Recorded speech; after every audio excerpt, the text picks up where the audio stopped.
mente y en mi corazón estás tú, Señor. De mi boca solo saldrá tu palabra. Muy buenos días, querida familia del planeta. Este momento es muy especial para poder llevar un mensaje a todos los que están viendo este video.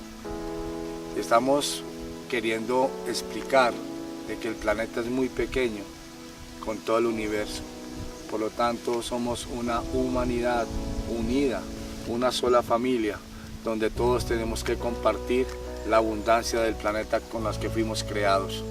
Es muy importante que entendamos que no importa de dónde estemos, en Europa, Asia, África, América, no importa, somos un planeta, una unidad, unos humanos unidos, y es importante que ya cambiemos ese esquema de egos, de arrogancia, de prepotencia, de rencor, de odio, de separación. No más, ya es hora de que empecemos a unirnos, porque nos dieron toda esta abundancia del planeta para vivir, y es importante que todos estemos en una sola unidad, bajo los principios del respeto, la confianza, la fidelidad y la verdad, formando una unidad.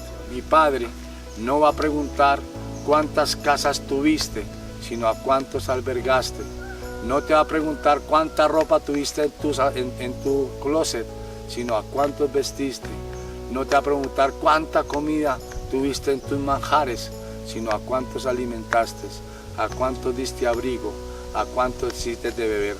Esa es la esencia del servicio y de la unidad, formando empatía y sinergia, ser parte integral del todo con el uno y el uno con el todo, para que este planeta cumpla con el sueño que es ser felices y llenos de vida.